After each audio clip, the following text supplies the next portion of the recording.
بسم اللہ الرحمن الرحیم۔ السلام علیکم۔ دجال بروزن قوال مبالغے کا صیغہ ہے جو کہ دجل سے بنا ہے، جس کے معنی جھوٹ، فریب، ملمہ سازی اور حق و باطل کو آپس میں ملا دینا ہے۔ چونکہ دجال میں یہ سارے عیب ہوں گے، اس لیے اسے دجال کہتے ہیں، یعنی بہت زیادہ جھوٹ بولنے والا اور بہت زیادہ فریب دینے والا۔ یہ دجال موٹا اور بڑے ڈول والا ہوگا، جوان ہوگا، شکل و صورت سے شریف اور خوبصورت لگے گا۔ اس کا رنگ گندمی اور صاف ہوگا، قد پستہ یعنی ٹھنگنا ہوگا، اس کا سر سانپ کی طرح ہوگا، سر کے بال گھنگریالے ہوں گے اور بہت زیادہ ہوں گے، جو موٹے اور سخت ہوں گے جیسے درختوں کی شاخیں۔ سر اور دھڑ اتنا ملا ہوا ہوگا گویا کہ اس کی گدی ہی نہیں ہوگی۔ اس کی ٹانگیں ٹیڑھی یعنی کوسین کی طرح ہوں گی۔ اس کی پیشانی پر کافر لکھا ہوگا۔ آنکھ کی جگہ بالکل سپاٹ ہوگی، آنکھ سبز اور کنچے کی طرح چمکدار ہوگی۔ بائیں آنکھ سے کانا ہوگا جو کہ دیکھنے میں بد شکل لگے گی۔ آنکھ پر سخت ناخنا ہوگا۔ دہنی آنکھ پھولے ہوئے انگور کی طرح اور کھڑی آنکھ ہوگی۔ اس کی دونوں کلائیوں پر بال بہت زیادہ ہوں گے اور انگلیاں چھوٹی ہوں گی۔ دجال کا ظہور قیامت کی بڑی بڑی نشانیوں میں سے ایک ہے۔ حضرت امام مہدی عیسائیوں کے فتنے کو مٹا کر فارغ ہوئے ہی ہوں گے کہ اس دجال کا ظہور ہو جائے گا، جس کے خاتمے کے لیے حضرت عیسیٰ علیہ السلام تشریف لائیں گے۔ دجال کے بیان کی اہمیت امت کے اندر کتنی رہی ہے، اس بات کا اندازہ آپ یوں لگا سکتے ہیں کہ مسلمانوں کے گھروں میں مائیں جہاں اپنے بچوں کو دیگر اسلامی عقائد اور بنیادی تعلیمات سے آگاہ کرتی ہیں، انہی میں سے ایک دجال کا ذکر بھی ہے۔ آپ جب چھوٹے ہوں گے تو بچپن ہی سے اپنی ماؤں کی زبانی دجال کا خوفناک کردار آپ کے لاشعور میں بٹھا دیا گیا ہوگا۔ یہ در حقیقت امت مسلمہ کی ماؤں کی وہ تربیت تھی جو بچے کو اسلامی عقائد سے ہٹنے نہیں دیتی، لیکن اب شاید صورتحال تبدیل ہو رہی ہے اور جاہلی تہذیب نے آج کی ماؤں کو اس اہم ذمہ داری سے کافی حد تک غافل کر دیا ہے۔ نیز یہ خروج دجال کی نشانیوں میں سے ایک نشانی ہے کہ اس وقت لوگ دجال کے ذکر کو بھول جائیں گے۔ لہٰذا اگر آپ فتنہ دجال سے خود کو اور اپنے گھر والوں کو بچانے کا ارادہ رکھتے ہیں تو اس بات کی اشد ضرورت ہے کہ اپنے گھروں میں دجال کے تذکروں کو عام کیا جائے، تاکہ ان کے آغوش میں تربیت پانے والی نسل کو اپنے سب سے بڑے دشمن سے بچپن سے ہی آگاہی حاصل ہو۔ فتنہ دجال کی ہولناکی کا اندازہ اس بات سے لگایا جا سکتا ہے کہ خود نبی کریم صلی اللہ علیہ وسلم اس فتنے سے پناہ مانگتے تھے، اور جب نبی کریم صلی اللہ علیہ وسلم صحابہ کے سامنے اس فتنے کا تذکرہ فرماتے تو صحابہ کرام کے چہروں پر خوف کے اثرات نمودار ہو جایا کرتے تھے۔ فتنہ دجال میں وہ کون سی چیز تھی جس نے صحابہ کو ڈرایا؟ خوفناک جنگ یا موت کا خوف؟ ان چیزوں سے صحابہ کبھی ڈرنے والے نہ تھے۔ صحابہ جس چیز سے ڈرے وہ دجال کا فریب اور دھوکہ تھا کہ وہ وقت اتنا خطرناک ہوگا کہ صورتحال سمجھ میں نہیں آئے گی، گمراہ کرنے والے قائدین کی بھرمار ہوگی، پھر پروپیگنڈے کا یہ عالم ہوگا کہ لمحوں میں سچ کو جھوٹ اور جھوٹ کو سچ بنا کر دنیا کے کونے کونے میں پہنچا دیا جائے گا۔ انسانیت کے دشمنوں کو نجات دہندہ اور ہمدردوں کو دہشت گرد ثابت کیا جائے گا۔ یہی وجہ تھی کہ آپ صلی اللہ علیہ وسلم نے فتنہ دجال کو کھول کر بیان فرمایا، اس کا ہیبت ناک نقشہ اور ظاہر ہونے کا مقام تک بیان فرمایا۔ لیکن کیا کیا جائے امت کی اس غفلت کو کہ عوام تو عوام، خواص نے بھی اس فتنے کا تذکرہ بالکل ہی چھوڑ دیا ہے، حالانکہ آپ صلی اللہ علیہ وسلم نے تاکیداً فرمایا، بار بار تم سے اس لیے بیان کرتا ہوں کہ تم اس کو بھول نہ جاؤ، اس کو سمجھو، اس میں غور کرو اور اس کو دوسروں تک پہنچاؤ۔ دوستو، اب ہم آپ کو اس ویڈیو میں یہودیوں کے وہ عقائد بتائیں گے جو وہ دجال کے بارے میں رکھتے ہیں۔ دجال کے بارے میں یہودیوں کا یہ نظریہ ہے کہ وہ یہودیوں کا بادشاہ ہوگا۔ وہ تمام یہودیوں کو بیت المقدس میں آباد کرے گا، ساری دنیا پر یہودیوں کی حکومت قائم کرے گا۔ دنیا میں پھر کوئی خطرہ یہودیوں کے لیے باقی نہیں رہے گا۔ تمام دہشت گردوں کا خاتمہ کر دیا جائے گا اور ہر طرف امن و امان اور انصاف کا دورہ ہوگا۔ ان کی کتاب ایزاخیل میں لکھا ہے، اے صہیون کی بیٹی خوشی سے چلاؤ، اے یروشلم کی بیٹی مسرت سے چیخو، دیکھو تمہارا بادشاہ آ رہا ہے، وہ عادل ہے اور گدھے پر سوار ہے، خچر یا گدھے کے بچے پر۔ میں یوں فریم سے گاڑی کو اور یروشلم سے گھوڑے کو علیحدہ کروں گا، جنگ کے پر توڑ دیے جائیں گے، اس کی حکمرانی سمندر اور دریا سے زمین تک ہوگی۔ اس طرح اسرائیل کی ساری قوموں کو ساری دنیا سے جمع کروں گا، چاہے وہ جہاں کہیں بھی جا بسے ہوں، اور انہیں ان کی اپنی سرزمین میں جمع کروں گا۔ میں انہیں سرزمین میں ایک ہی قوم کی شکل دے دوں گا، اسرائیل کی پہاڑی پر، جہاں ایک ہی بادشاہ ان پر حکومت کرے گا۔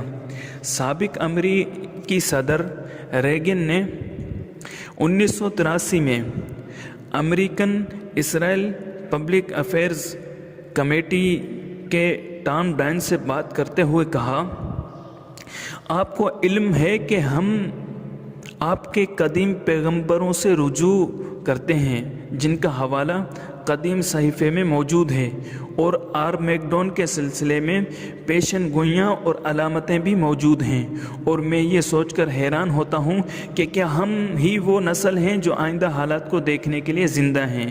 یقین کیجئے یہ پیشن گوئیاں یقینی طور پر اس زمانے کو بیان کر رہی ہیں جس سے ہم گزر رہے ہیں۔ صدر ریگن نے مبشر چرچ کے جمع غفیر سے 1981 میں بات چیت کرتے ہوئے کہا، ذرا سوچئے، کم سے کم 20 کروڑ سپاہی بلاد مشرق سے ہوں گے اور کروڑوں مغرب سے۔ سلطنت روما کی تجدید نو کے بعد مغربی یورپ، پھر مسیح دجال ان پر حملہ کریں گے، جنہوں نے ان کے شہر یروشلم کو غارت کیا۔ اس کے بعد وہ ان فوجیوں پر حملہ کریں گے جو میگڈون یا آرمیگڈون کی وادی میں اکٹھی ہوں گی۔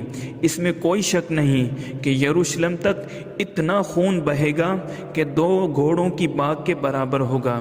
یہ ساری وادی جنگی سامان اور جانوروں اور انسانوں کے زندہ جسموں اور خون سے بھر جائے گی۔ آرمیگڈون لفظ میگوڈو سے نکلا ہے۔ یہ جگہ تل ابیب سے 55 میل شمال میں ہے اور بحر تبریا اور بحر متوسط کے درمیان واقع ہے۔ پال فنڈلے کہتا ہے، انسان دوسرے انسان کے ساتھ ایسے غیر انسانی عمل کا تصور بھی نہیں کر سکتا، لیکن اس دن خدا انسانی فطرت کو یہ اجازت دے دے گا کہ اپنے آپ کو پوری طرح ظاہر کر دے۔ دنیا کے سارے شہر، London, Paris, Tokyo, New York, Chicago, سب صفحہ ہستی سے مٹ جائیں گے۔ تقدیر عالم کے بارے میں مسیح دجال کا اعلان ایک عالمگیر پریس کانفرنس سے نشر ہوگا، جسے سیٹلائٹ کے ذریعے ٹی وی پر دکھایا جائے گا۔ مقدس سرزمین میں یہودیوں کی واپسی کو میں اس طرح دیکھتا ہوں کہ یہ مسیح دجال کے دور کی آمد کی نشانی ہے، جس میں پوری انسانیت ایک مثالی معاشرے کے فیض سے لطف اندوز ہوگی۔ ایک مصنفہ کہتی ہے، ہمارے گاڈ نے قبۃ الصخرہ اور مسجد اقصیٰ کی جانب اشارہ کرتے ہوئے کہا کہ ہم اپنا تیسرا ہیکل وہاں بنائیں گے۔ اس کی تعمیر کا ہمارا منصوبہ تیار ہے، تعمیراتی سامان تک آ چکا ہے۔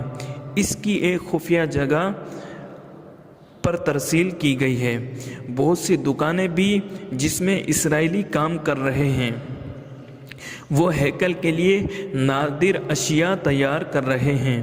ایک اسرائیلی خالص ریشم کا تار بن رہا ہے جس سے علماء یہود کے لباس تیار کیے جائیں گے۔ ممکن ہے یہ وہی تیجان یا سیجان والی چادریں ہوں جن کا ذکر حدیث میں آیا ہے۔ ہمارا گاڈ کہتا ہے ہاں تو ٹھیک ہے، ہم آخری وقت کے قریب آ پہنچے ہیں۔ جیسا کہ میں نے کہا تھا کہ کٹر یہودی مسجد کو بم سے اڑا دیں گے جس سے مسلم دنیا بھڑک اٹھے گی۔ یہ اسرائیل کے ساتھ ایک مقدس جنگ ہوگی۔ یہ بات مسیح دجال کو مجبور کرے گی کہ وہ درمیان میں آ کر مداخلت کریں۔ 1998 کے اواخر میں ایک اسرائیلی اخبار نامے کی ویب سائٹ پر کہا گیا کہ اس کا مقصد مسلمانوں کی عبادت گاہوں کو آزاد کرانا اور ان کی جگہ ہیکل کی تعمیر ہے۔ خبر نامے میں لکھا ہے کہ اس ہیکل کی تعمیر کا نہایت مناسب وقت آ چکا ہے۔ خبر نامے میں اسرائیلی حکومت سے مطالبہ کیا گیا تھا کہ ملحدانہ اسلامی قبضے کو مسجد کی جگہ سے ختم کرائے کیونکہ تیسرے ہیکل کی تعمیر بہت قریب ہے۔ ایک مصنف کہتا ہے کہ میں نے لینڈا اور براؤن یہودی کے گھر اسرائیل میں قیام کیا۔ ایک دن شام کو دوران گفتگو میں نے کہا کہ تعمیر کے لیے مسجد اقصی کو تباہ کر دینے سے ایک ہولناک جنگ شروع ہو سکتی ہے، تو اس یہودی نے فوراً کہا بالکل ٹھیک، یہی بات ہے، ایسی ہی جنگ ہم چاہتے ہیں کیونکہ ہم اس میں جیتیں گے، پھر ہم تمام عربوں کو اسرائیل کی سرزمین سے نکال دیں گے اور تب ہم اپنی عبادت گاہ کو از سر نو تعمیر کریں گے۔ خوفناک جدید صلیبی جنگ دریائے فرات خشک ہو جائے گا۔ ایک الہامی کتاب کے 16ویں انکشاف میں ہے کہ دریائے فرات خشک ہو جائے گا اور اس طرح مشرق کے بادشاہوں کو اجازت مل جائے گی کہ اسے پار کر کے اسرائیل پہنچ جائیں گے۔ امریکی صدر نکسن نے اپنی کتاب وکٹری وداؤٹ وار میں لکھا ہے 1999 تک امریکی پوری دنیا کے حکمران ہوں گے اور یہ فتح انہیں بلا جنگ حاصل ہوگی، اور پھر امور مملکت مسیح دجال سنبھالے گا۔ گویا مذکورہ سال تک مسیح دجال کے انتظامات مکمل ہو چکے ہیں اور امریکیوں کی ذمہ داری ان انتظامات کو مکمل کرنے تک تھی۔ اس کے بعد نظام مملکت دجال چلا رہا ہے۔ لاکھوں بنیاد پرست عیسائیوں کا عقیدہ یہ ہے کہ خدا اور ابلیس کے درمیان آخری معرکہ ان کی زندگی میں ہی شروع ہوگا، اور اگرچہ ان میں سے بیشتر کو امید ہے کہ انہیں جنگ کے آغاز سے پہلے ہی اٹھا کر بہشت میں پہنچا دیا جائے گا، پھر بھی وہ اس امکان سے خوش نہیں کہ عیسائی ہوتے ہوئے وہ ایک ایسی حکومت کے ہاتھوں غیر مسلح کر دیے جائیں گے جو دشمنوں کے ہاتھوں میں بھی جا سکتی ہے۔ اس انداز فکر سے ظاہر ہوتا ہے کہ بنیاد پرست فوجی تیاریوں کی اتنی پرجوش حمایت کیوں کرتے ہیں اور اپنے نقطہ نظر سے دو مقاصد پورے کرتے ہیں۔ ایک تو امریکیوں کو ان کی تاریخی بنیادیں ساتھ جوڑتے ہیں، اور دوسرے ان کو اس جنگ کے لیے تیار کرتے ہیں جو آئندہ ہوگی اور جس کی پیشن گوئی کی گئی ہے۔ اس سے یہ بات بھی واضح ہو جاتی ہے کہ بائبل پر یقین رکھنے والے لاکھوں کرسچن اپنے آپ کو اتنی پختگی کے ساتھ داودی یعنی ٹیکساس کے قدیم باشندوں کے ساتھ کیوں جوڑتے ہیں۔ ڈیمن تھامس کی تصنیف میں لکھا ہے عرب دنیا ایک عیسیٰ دشمن دنیا ہے، کسی نجات دہندہ کے لیے عیسائی بھی منتظر ہیں اور یہودی اس معاملے میں سب سے زیادہ بے چین ہیں۔ قیم اسرائیل 1948 اور بیت المقدس پر قبضے 1967 سے پہلے وہ یہ دعا کرتے تھے اے خدا یہ سال یروشلم میں، جبکہ اب وہ دعا کرتے ہیں اے خدا ہمارا مسیح دجال آ جائے۔ غرض جو پیشن گوئیاں حضرت عیسیٰ بن مریم علیہ السلام کے حوالے سے وارد ہوئی ہیں، یہودی ان کو دجال کے لیے ثابت کرنا چاہتے ہیں۔ وہ اس سلسلے میں عیسائیوں کو بھی دھوکہ دے رہے ہیں کہ ہم مسیح موعود کا انتظار کر رہے ہیں، اور مسلمان اینٹی کرسٹ یعنی مسیح کے مخالف ہیں، حالانکہ حقیقت اس کے برعکس ہے۔ مسلمان اور عیسائی حضرت عیسیٰ بن مریم علیہ السلام کے منتظر ہیں، جبکہ یہودی جس کا انتظار کر رہے ہیں وہ دجال ہے، جس کو سیدنا عیسیٰ علیہ السلام قتل کریں گے۔ اس لیے عیسائی برادری کو موجودہ حال میں مسلمانوں کا ساتھ دینا چاہیے، نہ کہ یہودیوں کا، کیونکہ یہودی ان کے پرانے دشمن ہیں۔